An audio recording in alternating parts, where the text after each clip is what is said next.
시간에 저희가 주님의 보혈의 힘을 입어 완전하신 사랑으로 그 사랑으로 예배를 드리며 나아가길 원합니다. 주님 우리를 덮어주시고 인도하여 주십시오.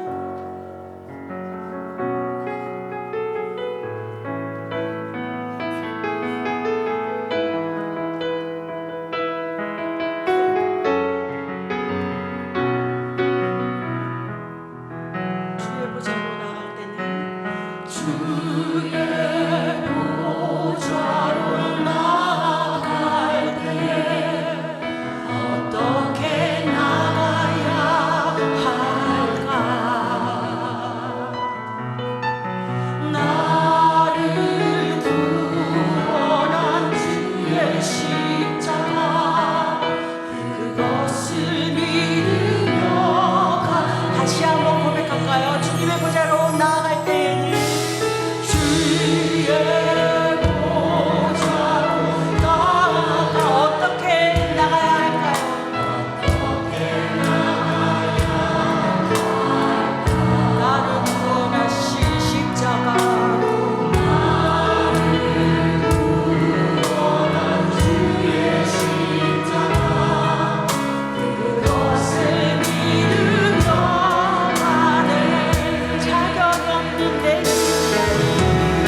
사랑과 은혜가 풍성하신 하나님, 우리 모두를 주의 은혜 가운데 있게 하시고 거룩한 주일 주의 전에 나와 예배드리게 하심에 감사드립니다.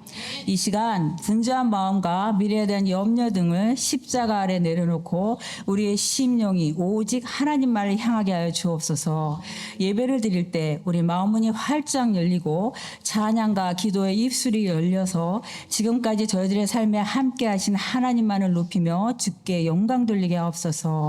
지난 한 주간 하나님과 사랑 앞에 지은 자를 회개합니다.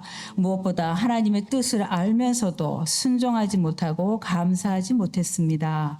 입술로는 하나님을 사랑한다 하면서도 행함이 없는 죽은 믿음의 삶을 살았습니다. 국민의 주님, 저희들의 죄를 용서하여 주옵소서. 전 세계가 자연재해와 전쟁으로 많은 사람들이 고통 가운데 있습니다. 폐허가 된 그 땅에 주의 온전한 치유와 회복이 일어나서 하루빨리 화해와 평화의 역사가 일어나게 하옵소서. 교회 머리 대신 하나님, 우리 교회를 보혈의 능력과 성령의 생수가 흘러넘치는 살아있는 예배가 올려지는 교회, 진리의 말씀을 절대 기준으로 삼고 날마다 성령 충만을 기도로 구하며 은혜를 받은 후 하나님의 전신갑주를 읽고 복음 들고 나가는 교회, 우리의 온 삶 속에서 하나님 사랑과 이웃 사랑을 전하는 축복의 통로로 쓰임받는 교회로 이끌어 주옵소서. 이 땅의 모든 나라의 복음이 전해지길 원하시는 하나님, 주께서 부어주시는 멈출 수 없는 사명으로 세계 곳곳에서 사역하시는 선교사님들, 또 그 선교지를 위한 찬양제가 드디어 오늘 저녁 7시에 올려집니다. 먼저 주께서 진정으로 받으시는 찬양의 예배가 올려지고 바라옵기는 많은 사람들이 함께하여 찬양 가운데 계신 하나님을 경험하며 또 준비된 자들에게는 선교에 대한 열정을 부어주셔서 열방을 위해 기이 쓰임받는 크라이처치 땅으로 변화시켜 주옵소서. 나아가서 찬양제를 통해 교회가 후원하는 선교사님들이 큰 위로와 용기를 얻게 되며 사역에 필요한 은혜와 능력을 주께서 끊임없이 부어주셔서 그 땅들 가운데 하나님 나라가 더 확장되게 하옵소서. 오늘 이 시간 드려지는 예배를 위해 기도합니다. 주의 말씀을 전하시는 목사님께 하나님의 영이 충만케 하시고 능력 위에 능력을 더하여 주셔서 갈급한 심령으로 나온 성도들이 말씀 속에서 주님을 만나 우리들의 말과 행동, 나아가 우리의 온 삶이 예수님을 닮은 자들로 변화되게 하옵소서. 예배를 위해 보이지 않는 곳에서 수고하는 모든 손길을 기억하사 축복하시고 주의 복음을 전하고 사랑으로 섬기는 교사들에게도 힘 주옵시고 온 마음과 정성을 다해 섬기는 성가대의 찬양에 함께 하셔서 귀한 은혜가 흘러넘치게 하옵소서. 우리의 생각과 우리의 기도보다 더 귀하게 이루어가실 주님을 믿으며 지금도 살아 역사하시는 예수님의 이름으로 기도합니다. 아멘. 새가족분들 오늘 점심 식사 후에 세 번째 양육과정 하겠습니다. 꼭 참석하시기 바랍니다. 11월 사역 한번 쭉 보겠습니다. 오늘 저녁에 찬양제 있고요. 그 다음 주일은 추수감사주일입니다. 그리고 임직자분들 우리 21일 화요일부터 4주 동안 모이겠습니다. 우리 주님 앞에 모여서 또 함께 나누고 함께 배우고 훈련 받고 한 해를 돌아보며 내년을 준비하는 귀한 시간, 훈련의 시간 갖도록 하겠습니다. 우리 임직자분들 다 참석하시기 바랍니다. 우리 중고등부 캠프를 하겠습니다. 제가 10월 방학 때 멜번 한인교회 유스도 하고 왔는데 우리 애들 못해줘서 제가 마음이 계속 기도하고 있었습니다. 그래서 언제 해주나 하고 있다가 11월 24일 날 우리 중고등부 본당에서 우리 함께 캠프하고 우리 중고등부 부모님들 많이 서운해 하셨을 것 같은데 제가 부모님이었어도 서운했을 것 같아요. 다른 교회 가서 캠프는 해주면서 우리 교회 중고등부 애들만 못했거든요. 10월 방학 때. 그런 마음 아니었습니다. 그래서 앞으로 더 자주 필요하면은 중고등부 캠프를 좀 열심히 해야 되겠다. 유스를 프리칭하고 오니까 제가 완전 파이어가 됐어요. 그래서 좀 열정이 생겼습니다. 중고등부 캠프에서 다 같이 섬겨주시고 기도해주시고 후원해주시기를 부탁드리겠습니다. 새가족 환영회 우리 새가족분들 넷째 주 주일에 하겠습니다. 다시 선교지 후원을 위한 찬양제 오늘입니다. 오늘 저녁에 7시 제가 이따 설교에서 또 말씀드리겠지만 다 오셔서 함께 사도 바울의 삶을 우리 함께 여러 가지 모양으로 동참했으면 좋겠습니다. 이번 주에 우리 어성경 마무리하면서 시드니에서 박경희 사모님 오십니다. 그래서 이번 주 수요 예배는 경배와 찬양으로 드리지 않고 우리 사모님께서 설교는 아니고 너희는 나를 누구라 하느냐라는 주제로 예수님의 생애를 총 정리하는 약 2시간 정도짜리의 강의를 해주시겠습니다. 수요 예배 오시면은 동일한 시간에 오시면 예수님의 생애 사복음서 쭉 살펴보는 귀한 강의를 들으실 수 있겠습니다. 다음 주 주일은 추수감사절 예배입니다. 그래서 우리 교회가 운영하는 여기 뒤에 이 스트리트 뒤에 조그만 파크에 커뮤니티 팬트리가 있어요. 거기에 음식을 갖다 놓으면 생각보다 동네 사람들이 많이 가져갑니다. 그래서 추수감사절 예배 때 장기간 보관 가능한 식품들, 캔 종류, 마른 음식들 가져와서 바구니에 넣으시면은 저희가 앞에 하나님께 먼저 봉헌 드리고 이것이 우리 주변의 가난한 이웃들을 위해 나누는 그렇게 사용하도록 하겠습니다. 안수집사 권사 선출을 위한 공동회의 올해 12월 17일입니다. 꼭 기도해 주시고 성령 하나님께서 헌신자들 마음을 주셔서 그 헌신자분들이 귀하게 세워지는, 그래서 예루살렘 교회가 7집사를 세우고 교회가 더 날마다 그 믿는 자의 수가 더하여지니라 했던 역사가 내년에 일어날 수 있도록 우리가 안수집사 권사 잘 세울 수 있도록 사람의 의지로 하는 거 아닙니다. 성령님께서 순종의 마음 주시고 헌신의 마음, 기쁨으로 순종하는 마음 주실 수 있도록 기도해 주시기를 부탁드립니다. 우리 후보자분들은 다음 주 19일 주일까지 본당 입구에 있는 수거함에 회신하여 주시기를 부탁드리겠습니다. 사무엘하 17장 15절부터 21절의 말씀 우리 한 목소리로 합독하겠습니다. 이에 후세가 사독과 아비아달 두 제사장에게 이르되 아히도벨이 압살롬과 이스라엘 장로들에게 이러이러하게 계략을 세웠고 나도 이러이러하게 계략을 세웠으니 이제 너희는 빨리 사람을 보내 다윗에게 전하기를 오늘 밤에 광야 나루터에서 자지 말고 아무쪼록 건너가소서 하라. 혹시 왕과 그를 따르는 모든 백성이 몰사할까 하노라 하니라. 그때 요나단과 아히마아스가 사람이 볼까 두려워하여 감히 성에 들어가지 못하고 에느로겔가에 머물고 어떤 여종은 그들에게 나와서 말하고 그들은 가서 다윗 왕에게 알리더니 한 청년이 그들을 보고 압살롬에게 알린지라. 그 두 사람이 빨리 달려서 바후림 어떤 사람의 집으로 들어가서 그의 뜰에 있는 우물 속으로 내려가니 그 집 여인이 덮을 것을 가져다가 우물 아귀를 덮고 찌은 곡식을 그 위에 널매 전혀 알지 못하더라. 압살롬의 종들이 그 집에 와서 여인에게 묻되 아히마아스와 요나단이 어디 있느냐 하니 여인이 그들에게 이르되 그들이 시내를 건너가더라 하니 그들이 찾아도 만나지 못하고 예루살렘으로 돌아가니라. 그들이 간 후에 두 사람이 우물에서 올라와서 다윗 왕에게 가서 다윗 왕에게 말하여 이르되 당신들은 일어나 빨리 물을 건너가소서. 아히도벨이 당신들을 해하려고 이러이러하게 계략을 세웠나이다. 아멘.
하나님 감사합니다. 하나님께서 먼저 이끌지 않으시면 하나님께 올 수 있는 자가 없다고 했는데 저희도 이렇게 많이 왔습니다.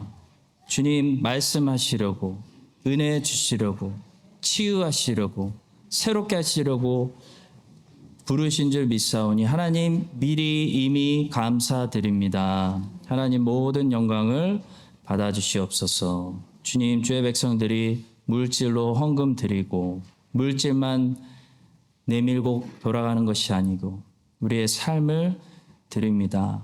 우리의 눈물도 드리고 기도도 드리고 몸도 드리고 은사도 드립니다. 주님, 모든 것이 협력하여 전능하신 하나님의 손에서 예수 그리스도의 나라를 세우는데 잘 쓰임받게 하여 주시옵소서. 주님, 경제가 어렵습니다.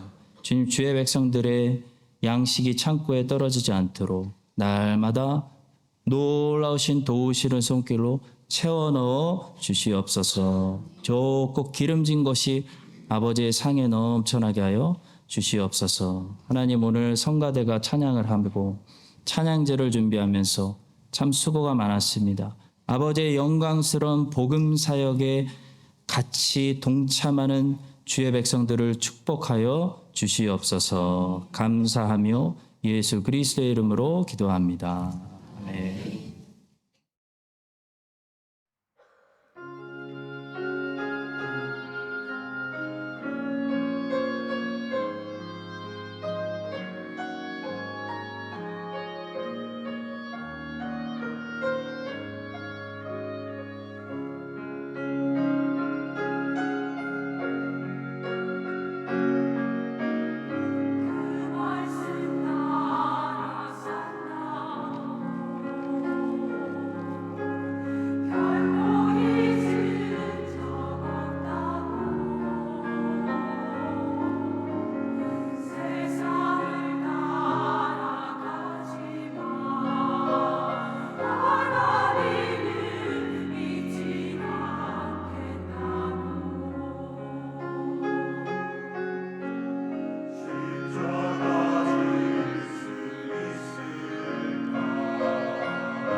오늘 저는 중요한 소식을 전하는 사람들이란 제목으로 말씀을 전하겠습니다. 본문은 이제 압살롬이 다윗을 즉시 제거해야 된다는 아히도벨의 계략을 벌이고 온 군대를 동원해서 다윗의 군대와 전면전을 치러야 된다는 후세의 계략을 이제 선택한 후의 이야기입니다. 후세는 일단 시간을 버는데 성공했어요. 근데 압살롬의 마음이 언제 다시 변할지가 모릅니다. 그래서 시간을 번 이때에 빨리 이 소식을 다윗에게 알리고 다윗에게 압살롬의 군대가 움직이지 않는 동안 빨리 요단을 건너서 안전한 곳으로 피하십시오. 도망치라고 메시지를 보냈습니다. 후세는 이 중요한 소식을 다윗에게 전달하기 위해서 다윗이 미리 짜준 그 작전대로 움직입니다. 후세가 다윗의 제사장들, 성전에 있는 이 아비아달과 사독에게 먼저 이 소식을 몰래 전하고요. 그리고 원래 다윗의 작전대로라면 이 사독하고 아비아달이 자기 아들들 제사장들, 자기 아들, 오늘 본문의 주연으로 나오는 사독의 아들 아히마스하고 아비아달의 아들 요나단에게 이 사실을 알려주면 이 두 청년들이 다윗에게 메시지를 전달하기로 되어 있었습니다. 근데 문제가 생겼습니다. 아히마스하고 요나단이 사람들이 자기들 보고 다윗의 스파이로 끝까지 의심해서 죽일까 봐 사람들이 들어가지고 이 예루살렘 안에 들어오지 않고 성 밖에서 기다리고 있었습니다. 그래서 성 안에서 성 밖으로 이 메시지가 나가야 되는데 성 안에서 성 밖으로 이 메시지를 의심받지 않고 전달해 줄 새로운 사람이 작전에 투입되는데요. 바로 어떤 여종입니다. 이 여종이 제사장들에게 받은 소식을 성 밖에 있는 아히마스하고 요나단에게 알렸고 아히마스하고 요나단이 이 소식을 다윗에게 가져왔습니다. 그래서 다윗이 요단강을 건너서 안전한 곳에서 이 위기를 넘길 수가 있었던 거예요. 자, 성도 여러분, 오늘 본문을 통해서 우리는 중요한 소식을 전해야 하는 사람들의 영화 같은 이야기를 보게 됩니다. 근데 이 영화 같은 이야기가 남의 이야기가 아니고요. 바로 여러분과 저의 이야기라는 사실을 깨달아야 돼요. 여러분과 제가 바로 오늘 2023년도 지구의 주연으로서 천사들도 흠모하는, 천사들도 부러워하는 세상에서 제일 중요한 소식을 맡았기 때문에, 메시지를 맡았기 때문에 이 소식을 전달하기 위해서 때로는 우리가 영화 같은 삶을 살아야 된다는 거죠. 때로는 굉장히 위험한 상황에 처하기도 하고요. 때로는 이 메시지 때문에 굉장히 지혜로워야 되고요. 때로는 이 메시지 때문에 목숨 걸 만큼 용기도 필요하다는 겁니다. 여러분 이 사실을 기억하시면서 오늘 이야기를 천천히 들으실 때에 가장 중요한 이 메시지를 맡은 사람들에게 무엇이 요구되는지 세 가지만 살펴보도록 하겠습니다. 첫 번째로 중요한 소식을 맡은 자들은 다음에 세 가지를 명심해야 되는데요. 첫째는 두려움을 극복해야 됩니다. 반드시 두려움을 극복해야 되는 챌린지가 옵니다. 두려움에도 종류가 많죠. 어떤 사람은, 제가 아는 사람은 비둘기를 두려워하는 사람이 있었습니다. 우리 교회. 높은 곳에 올라가는 것을 두려워하는 사람도 제가 압니다. 바로 저. 작은 공간에 갇히는 것을 두려워하는 우리 제이키즈 아이도 있습니다. 그런 두려움 말고요. 소식을, 중요한 메시지를 맡은 자들이 꼭 극복해야 되는 두려움은 뭐냐면 사람들을 두려워하는 두려움이에요. 이거 여러분과 제가 극복해야 된다는 겁니다. 17절을 보시기 바랍니다. 그때 요나단과 아히마스가 사람이 볼까 두려워하여 감히 성에 들어가지 못하고 에느로겔가에 머물고 어떤 여종은 그들에게 나와서 말하고 그들은 가서 다윗 왕에게 알리더니. 요나단과 아히마아스가 사람들이 두려웠어요. 그래서 감히 성에 들어가지 못하고 제사장들이 성전에 있지 못하고 밖에 숨어 있었어요. 다행히도 하나님께서 어떤 용기 있는 여종 한 사람을 대신 사용하셨습니다. 그러나 여러분, 이 임무는 원래 요나단과 아히마아스가 맡은 그들의 임무예요. 요나단과 아히마아스가 그들의 아버지 제사장들로부터 이 소식을 받아서 용기 있게 성을 빠져나와서 다윗에게 전달해야 되는 겁니다. 그것이 다윗의 작전이고 다윗의 명령이었습니다. 한번 보십시오. 사독과 아비아달 두 제사장이 여기서 너는 후세입니다. 다윗이 후세에게 말하고 있는 겁니다. 후세와 함께 거기 있지 아니하냐. 내가 왕의 궁중에서 무엇을 듣든지 사독과 아비아달 두 제사장에게 알리라. 그들의 두 아들 곧 사독의 아히마아스와 아비아달의 요나단이 그들과 함께 거기 있나니 당연히 그들이 그들의 아버지와 함께 성전에 있으니, 이런 얘기죠. 너희가 듣는 모든 것을 그들, 이 청년들 편에 내게 소식을 알릴지니라. 다윗의 명령이었어요.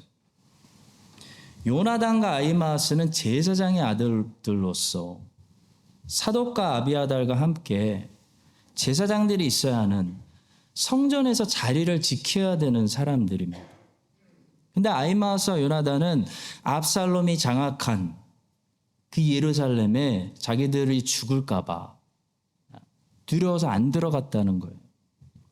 과거에 사울이 노브에서 제사장들 85명을 죽인 전적을 그들은 알고 있었습니다. 여러분, 그때 노브에서 혼자 살아남아서 다윗이 지금까지 보살펴준 사람이 바로 제사장 아비아달이에요. 이 아비아달도 그 과거의 트라우마를 극복하고 사독과 함께 다윗의 명령에 복종해서 지금 목숨 걸고 왕궁에 와 있는 겁니다. 근데 아히마아스와 요나단은 다윗의 명령에 100% 순종할 용기가 없었어요. 사람들이 너무 두려웠어요. 압살롬의 사람들이 무서웠어요. 그래서 왕궁에 들어가지 않고 밖에서 강 옆에서 숨어서 기다렸습니다. 그들의 두려움이 그들에게 맡겨진 임무를 다하지 못하게 한 것입니다. 결론적으로는 잘 됐지만 그들이 용기와 믿음과 순종으로 침노했어야 되는 그 천국의 상급이 다른 여종에게 돌아간 거예요. 성도 여러분, 사람을 두려워하는 마음, 사람들이 무서운 마음이 항상 우리 사역을 멈추게 한다는 사실을 기억하십시오. 사람을 두려워하는 마음이 항상 하나님의 사역자의 발을 멈추게 합니다. 사람을 두려워하는 마음이 항상 하나님 말씀에 복종하지 못하게 만듭니다. 그래서 예수님께서는 이렇게 말씀하셨습니다. 몸은 죽여도 영혼은 능히 죽이지 못하는 자들을 두려워하지 말고 오직 몸과 영혼을 능히 지옥에 멸하실 수 있는 이를 두려워하라. 또 그리스도인, 구약의 그리스도인은 시편에서 이렇게 고백합니다. 내가 하나님을 의지하고 그 말씀을 찬송하올지라. 내가 하나님을 의지하였은즉 두려워하지 아니하리니. 혈육을 가진 사람이 내게 어찌하리까? 내게 어찌할꼬? 사람을 두려워하는 그 두려움 때문에 이 중요한 소식을 전해야 하는 임무를 포기하지 않는 우리 모두가 될 수 있기를 바라고 소망합니다. 두 번째로 중요한 소식을 맡은 자들은 이 소식을 빨리 전해야 돼요. 후세는 지금 마음이 급해요. 왜냐하면 급한 불은 껐는데 언제 이 압살롬의 마음이 변할지 몰라요. 여러분, 언제 사람의 마음이 바뀔지가 몰라요. 그래서 하나님이 그 마음을 탁 열어놓으셨다. 시간의 기회가 왔다.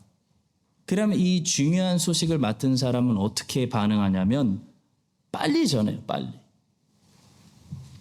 본문에서 이 사람들이 얼마나 빨리 이 소식을 다윗에게 전하려고 했는지 보시기 바랍니다. 16절입니다. 이제 너희는 빨리 사람을 보내 다윗에게 전하기를 오늘 밤에 광야 나룻에서 자지 말고 아무쪼록 빨리 건너가소서 하라.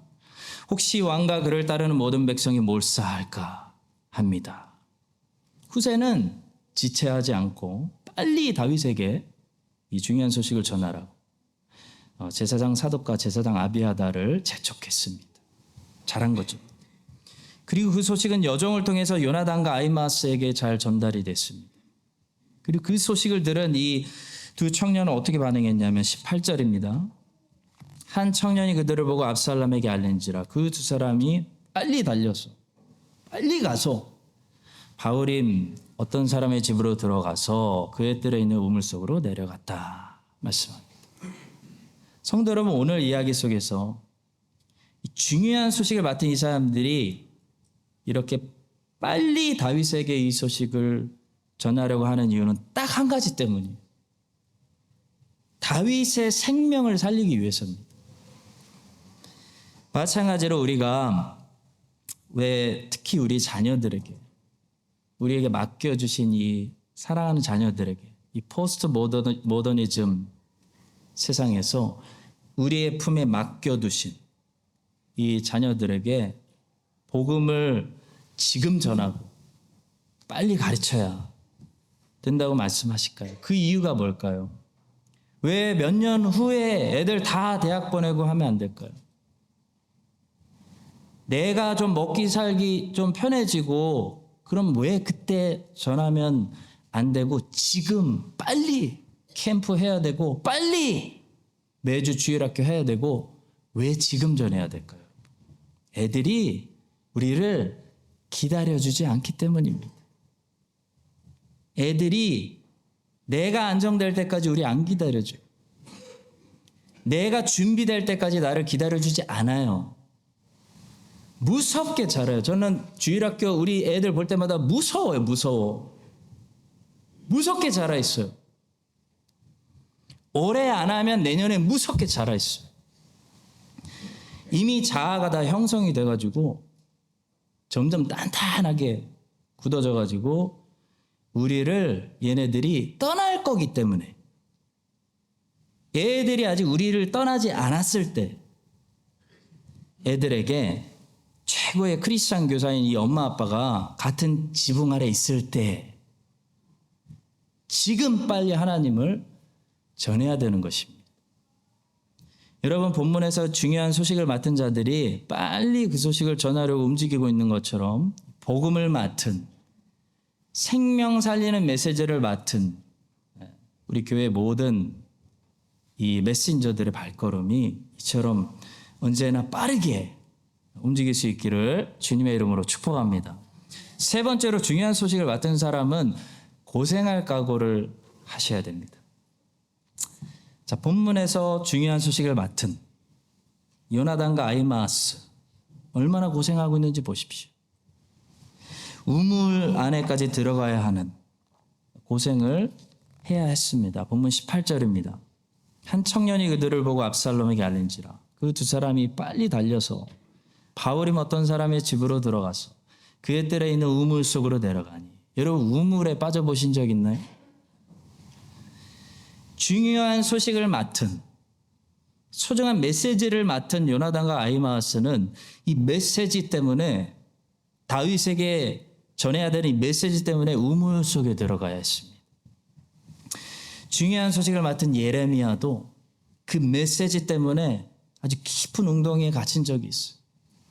그 깊은 웅덩이에 갇혀가지고 인간이 당할 수 있는 최고의 고문을 당하면서 인간이 신음할 수 있는 아주 최고의 신음을 쏟아낸 적이 있어요. 복음을 맡은 사도 바울은 자주 감옥에 갇혔습니다. 어둡고 캄캄한. 또 한 사람이 웅덩이에 빠진 적이 있죠. 야곱의 아들 요셉입니다. 요셉은 하나님이 주신 중요한 그 꿈 때문에 미움당하고 시기당해서 웅덩이에 들어가야 했습니다. 사실 요셉은 웅덩이에만 들어간 것이 아니죠. 요셉은 웅덩이에도 들어가고 감옥에도 들어갑니다. 다 갔습니다. 요셉은 하나님이 주신 그 꿈 때문에 많은 고생을 했어요. 하나님이 주신 그 메시지 때문에 사도 바울은 많은 고생을 했어요. 그런데도 요셉은 오늘날 우리 크리스천들에게 인기가 제일 많은 성경 인물 중에 한 사람입니다. 그렇게 고생을 많이 한 사람 우리는 왜 그렇게 좋아할까요? 감옥에 갇혔던 사람 우리는 왜 그렇게 부러워하는 걸까요? 하용조 목사님은 창세기 강해책에서 요셉의 삶이 그토록 부럽고 멋있고 우리에게 위로와 용기와 도전을 주는 이유는 요셉이 절대로 성공했기 때문이 아니라고 말합니다. 요셉의 끝이 형통했기 때문에 우리가 부러워하는 거 아니라는 거예요. 그걸 부러워하신다면 여러분 요셉을 잘못 부러워하고 계시는 거예요. 요셉을 부러워하십시오. 근데 요셉을 바르게 부러워해야 돼요. 왜냐하면 성경에는 끝이 형통하게 끝나지 않고 절대로 이 땅에서 성공과는 거리가 멀었던 신실한 일꾼들이 훨씬 더 많기 때문입니다. 예를 들어 세례 요한 참수형 당했습니다. 사도 바울 참수형 당했습니다. 자, 그렇다면 요셉의 삶이 왜 요셉의 삶이 왜 그렇게 우리에게 용기와 도전과 위로가 되는지 우리는 그 이유를 분명히 알아야 돼요. 다시 말해 요셉의 어떤 부분을 우리가 바르게 부러워해야 하는지를 정확히 알아야 됩니다. 하용조 목사님은 요셉의 다음과 같은 두 부분 때문에 그가 우리에게 중요한 모델이 된다라고 말합니다. 지독한 고난과 시련과 위기 속에서도 요셉은 하나님을 한 번도 원망하지 않았기 때문에 부러운 사람이에요. 또 자기를 힘들게 한 사람들, 자기에게 고통을 준 원인이 되었던 사람들을 용서했을 뿐만 아니라 그 사람들에게 축복의 통로가 되어주었기 때문에 요셉은 부러운 인생이에요. 하용조 목사님은 이 두 가지 차원에서 요셉의 모습이 예수 그리스도의 모습을 닮았기 때문에 그는 진정한 성공한 인생, 부러운 인생이다. 청년들의 모델이다. 라고 말씀합니다. 여러분 요셉은 기가 막히게도 한 번도 환경 탓을 안 해요. 제가 찾아봤어요. 한 번도 다른 사람 탓을 하지 않습니다. 요셉은 무조건 자기 아내 말만 믿는 보디발을 한 번도 원망하지 않았어요. 보디발의 아내를 탓하지도 않았어요. 자기에게 이런 위험한 무리한 심부름을 시켜가지고 이 모든 일이 내 인생에 일어나게 한 그 아버지 야곱, 그 아버지 야곱을 원망하지도 않았어요. 자기를 노예로 이집트에 팔려보낸 그 형들 탓하지 않았습니다. 감옥에서 쏙 빠져나가고 자기는 잊어버린 술 맡은 관원장 몇 년 동안 한 번도 원망하지 않았습니다. 요셉은 기근이라는 환경을 탓하지도 않았어요. 하필 기근이 지금 오냐 탓하지 않았어요. 하필 경제가 이렇게 안 좋냐 내가 사는데 탓하지 원망하지 않았어요. 요셉이 한 번도 하나님을 원망하지 않았어요.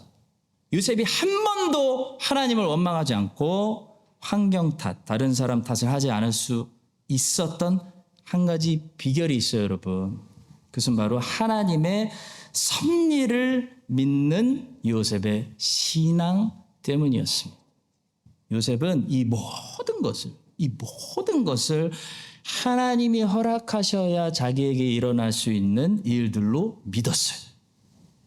그리고 하나님이 허락하셨다면 거기에는 하나님이 그렇게 하실 만한 선한 목적이 있다는 것을 믿었어요. 그리고 하나님의 시간이 되면 그것들이 협력하여 선을 이룰 거라는 것을 요셉은 의심해 본 적이 없었어요. 하나님의 섭리를 믿는, 최후 승리를 믿는 그 요셉의 믿음, 그 믿음이 창세기 마지막에 잘 드러나죠. 당신들이 나를 이곳에 팔았으므로 근심하지 마소서. 한탄하지 마소서. 하나님이 생명을 구원하시려고 나를 당신들 앞서 보내신 겁니다. 하나님이 당신들과 이 애굽 사람들과 가나안 사람들에게 곡식을 주시려고 나를 미리 훈련시키시려고 보낸 거니까 걱정하지 마세요. 그런즉 나를 이리로 보낸 자는 당신들이 아니요 하나님이십니다. 모든 것이 협력하여 선을 이룬다. 그 승리의 로마서 말씀, 꼭 요셉의 인생을 두고 하는 말씀 같아요. 성도 여러분, 중요한 메시지를 맡은 주님의 일꾼들은 고생합니다. 고생을 싫어하지 말아야 돼요. 고생 중에 특히 하나님을 원망하지 말아야 돼요. 하나님 왜 내 인생을 이렇게 하시는 거예요? 하나님 원망하지 말아야 돼요. 모든 것을 협력하여 선을 이루시고 실수하지 않으시는 하나님을 알고 신뢰해야 됩니다. 철로 역정에 보시면요, 주인공 크리스찬이 이 등 뒤에 어마어마한 무거운 짐을 지고 가잖아요. 이 등 뒤에 있는 어마어마한 무거운 짐을 빨리 벗어버리고 싶어서 그 복음 전도자가 가르쳐준 그 영생의 길, 그 좁은 길에서 벗어나서 세상 지혜자의 말을 듣고 잠깐 옆길로 갑니다. 왜냐하면 세상 지혜자가 이거 빨리 벗을 수 있다고 했거든요. 그래서 덜 고생하고 싶어서 옆길로 갔다가 더 고생하고 복음 전도자를 다시 만나서 호되게 혼나는 장면이 있습니다. 그때 복음 전도자가 크리스찬에게 그 세상 지혜자가 당신에게 뭘 잘못했는지 책망하는 내용이 나오는데요. 제가 이 책망을 이번 주에 받고 이 무거운 짐을 빨리 벗어버리고 싶어서 하는 저의 이 책망을 받고 제가 너무 은혜를 받았어요. 이번 주에 시어링하고 싶습니다. 이렇게 책망합니다. 자, 이 세속 지혜자의 조언을 지독히 미워해야 할 이유 3가지를 알려드리겠습니다. 그는 당신을 옳은 길에서 벗어나게 했고 당신이 십자가를 미워하도록 유도했으며 당신을 사망의 권세로 이끌었습니다. 당신이 십자가를 미워하도록 유도했으며라는 말에 제가 펑펑 울었어요. 내가 십자가를 미워했구나. 성도 여러분, 무엇이든지 하나님의 자녀에게 십자가를 싫어하게 하는 것이 마귀의 길입니다. 십자가를 싫어하지 마십시오, 하나님의 자녀 여러분들. 십자가가 물론 고생스럽고 무거운 짐이고 아프지만 십자가는 하나님의 자녀들로 하여금 예수님을 끝까지 따라가게 만드는 유일한 수단이에요. 내 인생에 만약에 십자가가 없어졌다, 큰일 날 징조입니다. 십자가가 없어졌다는 것은 내 인생이 더 이상 예수 그리스도를 따르고 있지 않다는 것이 분명해요. 왜냐하면 예수님은 자기를 따라오는 자들에게 분명히 이렇게 약속하셨기 때문입니다. 이에 예수께서 제자들에게 이르시되 누구든지 나를 따라오려거든 자기를 부인하고 자기 십자가를 지고 나를 따를 것이니라. 여러분과 제가 중요한 소식을 맡았어요. 중요한 소식, 하나님의 꿈을 가졌기 때문에 우리는 요셉처럼 이 땅에서 좀 고생해야 돼요. 중요한 소식을 맡은 사람들로서 고생을 미워하지 말고 십자가를 미워하지 말고 십자가를 싫어하지 않을 뿐 아니라 오히려 십자가를 사랑하게 된다는 것이 과연 우리 신앙의 선배들이 어떤 의미로 고백했던 건지, 우리 신앙의 선배들이 십자가를 사랑한다라는 것이 이거였구나 라는 것을 비로소 깨닫게 되는 여러분과 저의 신앙이 될 수 있기를 예수님의 이름으로 간절히 축원합니다. 두 번째는 그들이 그렇게 목숨 걸고 다윗에게 전하려고 했던 중요한 메시지가 뭐였냐는 거죠. 메시지의 내용입니다. 오늘 본문에 나오는 메시지의 내용, 그들이 전했던 메시지 크게 두 부분이에요. 바로 압살롬의 영역을 빨리 멀리 벗어나라라는 거 하고요. 그거를 지체하지 말고 지금 당장 가라. 이게 메시지였습니다. 다윗은 예루살렘에서 20마일 정도밖에 안 되는 압살롬의 이 사정거리 안에 있었어요. 그래서 압살롬이 언제라도 마음 바꾸잖아요. 그러면 아히도벨의 말처럼 12,000명만 끌고 가도 전멸시킬 수 있어요. 그래서 후세가 전하는 메시지는 뭐냐면 요단강을 건너가라는 겁니다. 다시 말해 압살롬의 사정거리 안에 앉아 있으면서 압살롬이 돌아오지 않을까 헛된 기대하지 마시고요. 죽이려고 작정했으니까 건너가라는 거예요. 사정거리에서 벗어나라는 거예요. 그 후세가 전하는 두 번째 메시지는 그 일을 지체하지 말고 오늘 밤 당장 떠나야 된다. 당장 떠나야 된다. 이게 메시지였어요. 본문 21절과 22절을 보겠습니다.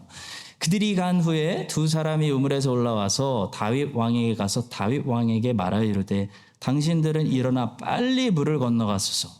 아히도벨이 당신들을 해하려고 이러이러하게 계략을 세웠나이다. 다윗이 일어나 모든 백성과 함께 요단을 건너서 새벽까지 한 사람도 요단을 건너지 못한 자가 없었더라. 여러분, 이 두 번째 말씀을 통해 오늘 하나님의 음성을 듣게 되는 저 같은 하나님의 자녀들이 이 자리에 많이 있을 줄로 저는 생각합니다. 하나님의 말씀은요, 하나님의 말씀은 항상 허락과 금지의 그 경계선이 어디인지를 보여주는 그런 기준의 역할을 합니다.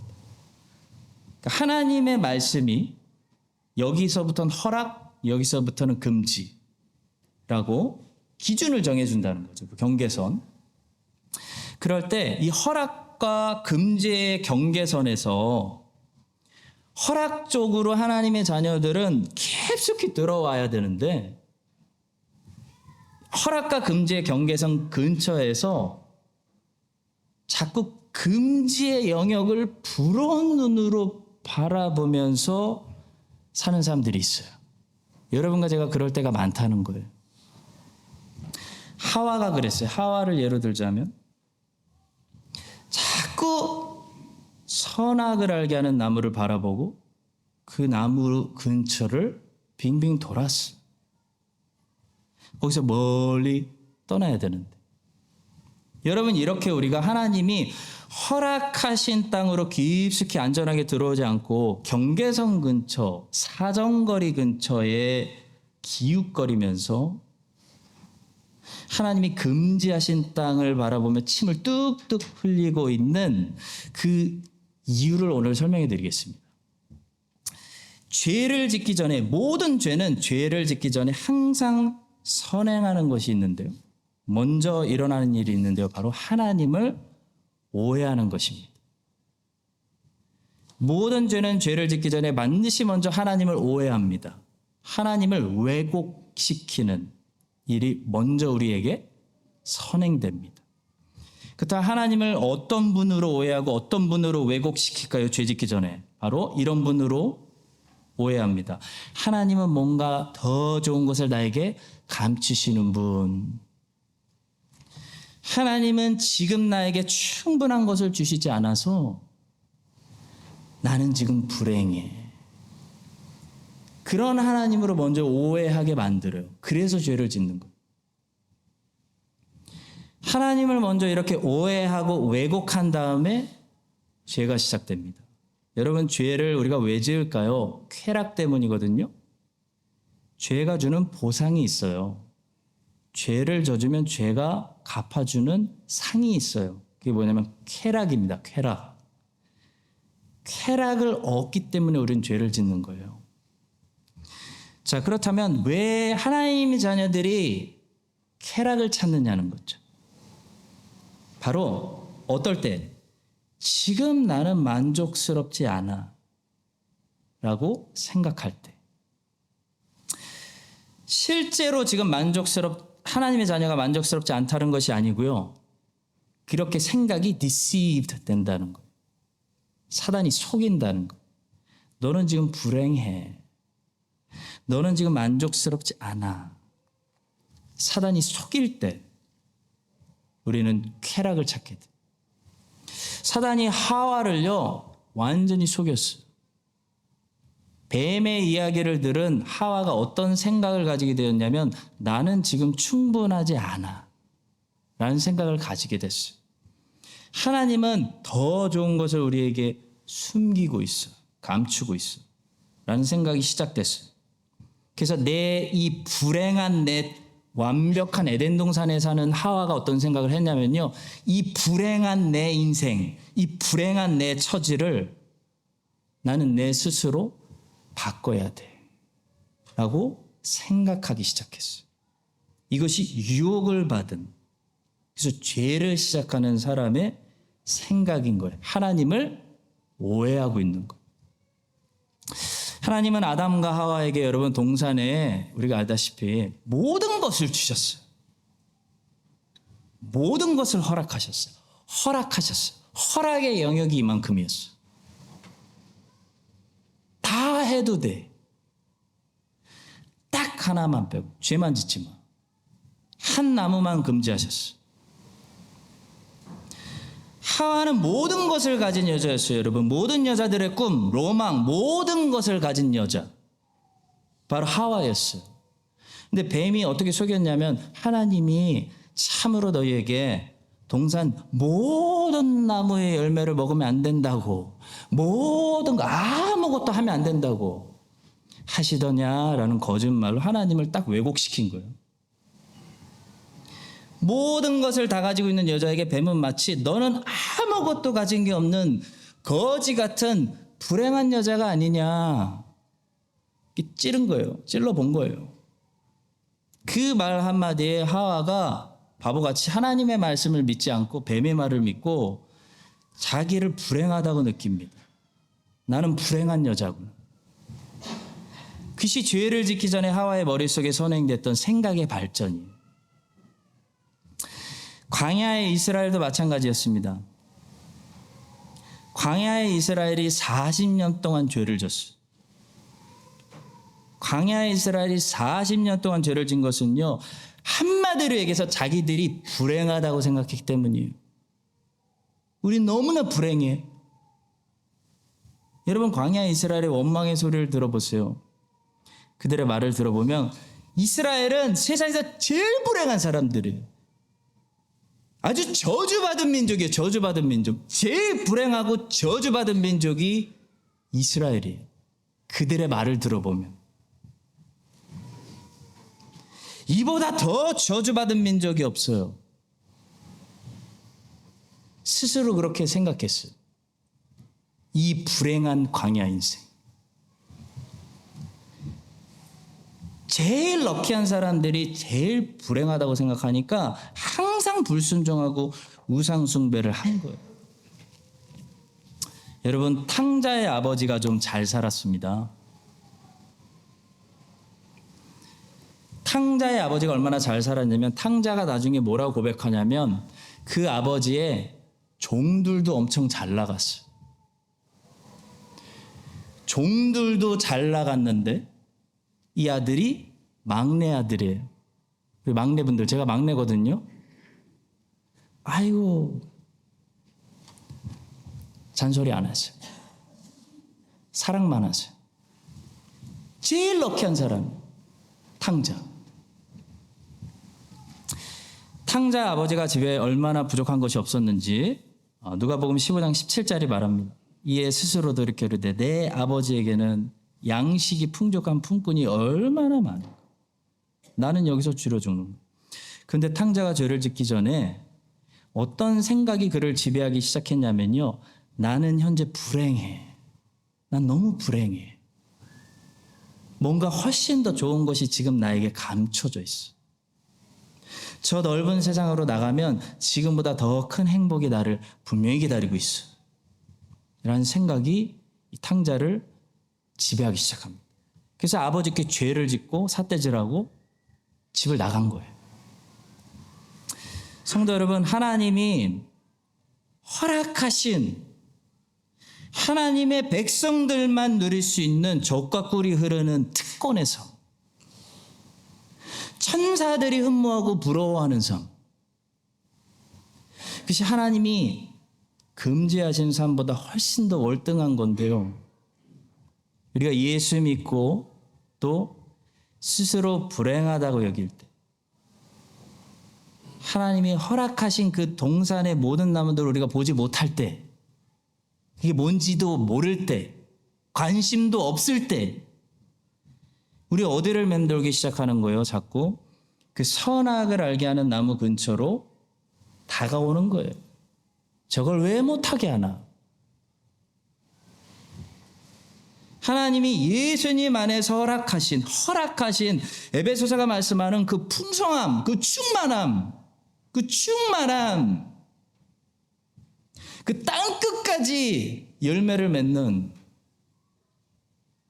그 인생, 그 충만한 기업을 우리가 알지 못할 때 우리 하나님이 금하시는 것들, 그것만 하지 말아라.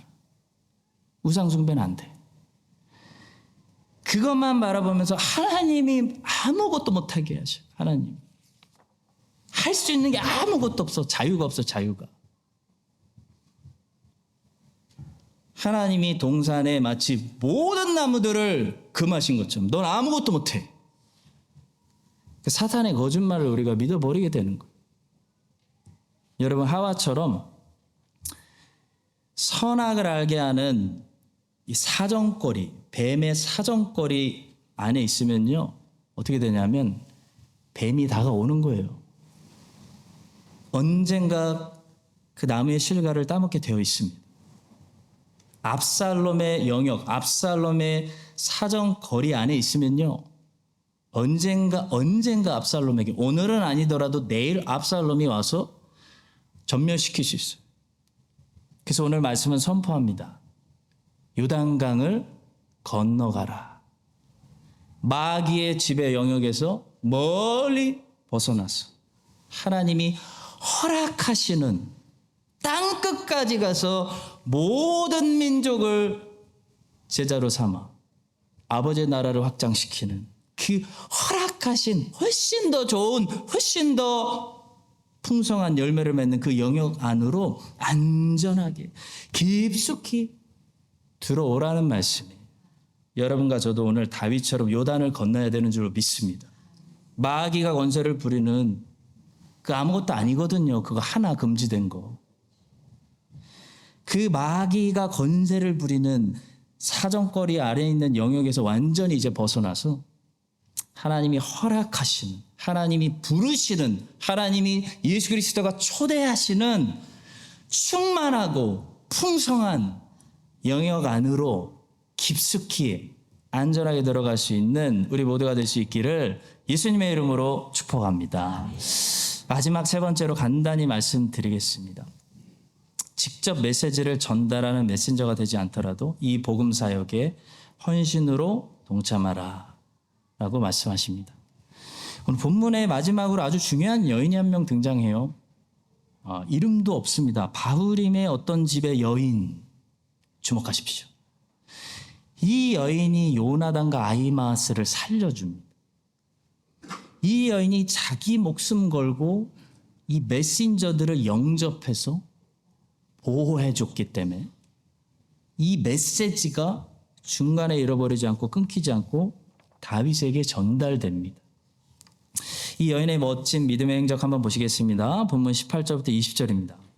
한 청년이 그들을 보고 압살롬에게 알린지라 그 두 사람이 빨리 달려서 바후림의 어떤 사람의 집으로 들어가서 그의 뜰에 있는 우물 속으로 내려가니 그 집 여인이 덮을 것을 가져다가 우물 아기에 덮고 찌은 곡식을 그 위에 널매 전혀 알지 못하더라. 압살롬의 종들이 그 집에 와서 여인에게 묻되 아히마아스와 요나단이 어디 있느냐? 여기 들어온 거 다 알고 있어. 하니 여인이 그들에게 이르되 그들이 시내를 건너가더라 하니 그들이 찾아도 만나지 못하고 예루살렘으로 돌아가니라. 여러분 기억하십시오.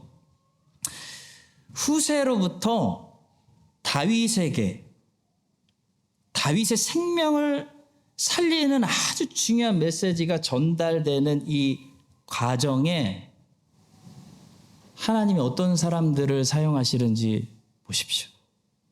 예수 그리스도로부터, 사도들로부터 오늘 우리까지 이 메시지가 전달되는 과정 속에 하나님이 어떤 사람들을 사용하시는가? 하나님은 누구를 사용하시는가?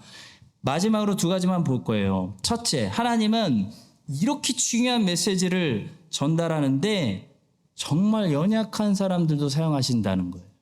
아멘. 여러분 생각해 보세요. 이 메시지 너무 중요한 메시지예요. 이 메시지 어떻게 되잖아요? 다윗 죽을 수도 있어요. 다윗 죽으면 끝장이 언약 다 깨지는 거예요.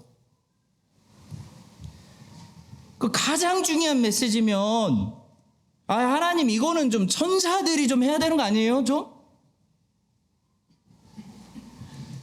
가장 확실한 좀 사람에게 맡겨야 되는 거 아니에요? 주님? 이게 우리 생각이에요. 이 메시지 중간에 끊기면 다윗 언약, 아브라함 언약 어떻게 될 거예요? 하나님. 근데 이 중요한 메시지를 하나님은 누구에게 맡기세요? 누구에게? 여종에게 맡겨요. 사실 여종의 역할이 굉장히 커요. 성 안에서 성 밖으로 목숨 걸고 아마도 물을 길어오려는 척하면서 전한 거예요. 여러분, 그러니까 우리 교사분들, 허부장분들, 부모님들, 연료하신 분들, 여러분이 목사인 저보다 하나님의 이 중요한 메시지를 저보다 잘 전달하지 못할 거라는 생각을 버리시기 바랍니다. 절대 그렇지 않아요. 하나님은 여러분이 떠듬거려도요, 여러분이 제가 전하는 것보다 훨씬 더 전달이 잘 되게 사용하실 수 있습니다. 실제로 그렇게 사용하세요. 여러분, 목사가 전하면요, 목사님이니까 맨날 똑같은 소리 하지. 안 들어 애들이. 듣죠. 근데 안 와닿아요. 적용이 안 돼요. 부모가 전하면 애들이 깜짝 놀라요. 들어요. 아빠가 전하면 애들이 들어요. 저 진짜인가 보다. 여러분, 로마서가 세상을 뒤집어 놨습니다. 어거스틴, 루터, 웨슬리, 많은 분들의 삶을 뒤집어 놨어요. 근데 그 중요한 로마서의 메시지를 고린도에서 누가 로마로 전달하죠? 베베가 하는 거예요. 베베. 죄송합니다. 발음이 안 좋았어요. 피비. 베베가 누굽니까? 어느 연약한 한 여성 집사님이 하셨어요. 사도가 하지 않았어요. 로마서는 너무 중요해. 사도가 안 했어요. 7 집사님이 안 했어요. 그 중요한 로마서를 베베가 전달하게 하신 거예요. 하나님이 능히 보호하시는 거예요. 그 중요한 생명의 메시지, 제가 아니고 우리 이동훈 목사님도 아니고 전도사님들도 아니고 여러분을 통해 전달하게 하실 수 있다는 사실 명심하시고 믿으시기 바랍니다. 진짜 마지막 두 번째로, 진짜 마지막. 제 설교가 요즘 많이 길어졌죠? 노력하고 있습니다. 다 알고 있어요. 저도 보고.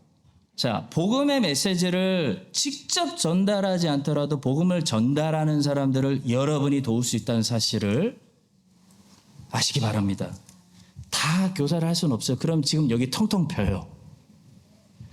근데 교회 전체가 우리 교사분들을 도울 수가 있습니다. 우리 본문에 보시면 바울임의 어떤 집에 여인 등장하잖아요. 이분은 사실 후세가 다윗에게 전하는 그 메시지를 맡은 분은 아니에요. 메신저는 아니라는 거예요. 이분은 메신저가 아닙니다. 그런데 이분이 뭐 하고 있죠? 메신저들을 돕고 있어요. 자기 목숨 걸고 돕고 있어요. 정탐꾼을 숨겨줬다. 목숨 거는 거거든요, 여러분. 이게 라합의 믿음이잖아요. 라합의 믿음. 야고보서가 칭찬하는. 목숨 걸고 이분이 요나단과 아히마아스를 살려줬기 때문에 이 메시지가 다윗에게까지 전달이 된 것입니다. 사랑하는 성도 여러분, 분명히 말씀드립니다. 교회는, 메시지는 헌신자가 없으면 전달되지 않습니다. 다 선교를 가진 못해요. 다 목사가 되는 건 아니에요. 근데 목사가 어떻게 살고 메시지를 전하는 선교사들이 어떻게 10년, 20년을 버티고 살 수 있는 거죠? 모든 성도들이 헌신해 주셔서, 희생해 주셔서, 도와주셔서 말씀을 전하는 자들을 돕고 보호해주고 지켜줄 때 이런 바울임의 어떤 집의 여인 같은 헌신자들을 통해서 하나님의 복음이 2000년 동안 온 세상에 오늘도 전달이 되고 있는 거예요. 여러분 이 사실을 기억하시고 오늘 저녁에 꼭 오십시오. 어제 메시지가 오늘 정확히 떨어졌어요. 그렇죠? 하나님은 살아계시는 줄로 저는 믿습니다. 내년에 인도네시아, 베트남에 다 제가 못 데리고 가요. 죄송하지만. 근데 오늘 저녁엔 다 오실 수 있어요. 기도로, 물질로 함께 헌신해 주셔서 여러분의 그 헌신으로 말미암아 아주 중요한 메시지, 지금도 인도네시아에서, 지금도 베트남에서, 말레이시아에서 사람 생명을 살리는 메시지를 맡은 여러분들 때문에 그 요나단과 아히마아스가 살게 되는 줄로 저는 믿습니다. 그리고 그분들이, 메신저들이 인도네시아에도 가고 베트남도 가고 해서 이 생명의 메시지를 잘 전달하게 되는 그런 역사가 우리 교회에 일어나게 해주시기를 예수 그리스도의 이름으로 간절히 축원합니다. 하나님 아버지, 바울임의 어떤 집의 여인이 자기 생명 걸고 메신저들을 지켰을 때 그 메신저들이 다윗에게 생명의 메시지를 전하는 것을 보았습니다.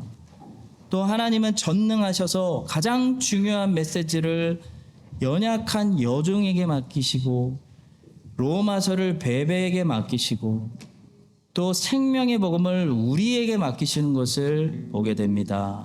하나님, 크라이스트 처치 한인 장로 교회가 이 여종처럼 우리에게 맡겨주신 이 중요한 메시지를 모두 협력하여 여러 가지 모양의 섬김을 통해서 함께 저 땅 끝까지 열방에 전달할 수 있도록 우리를 사용하여 주시옵소서. 예수님의 이름으로 기도합니다. 아멘.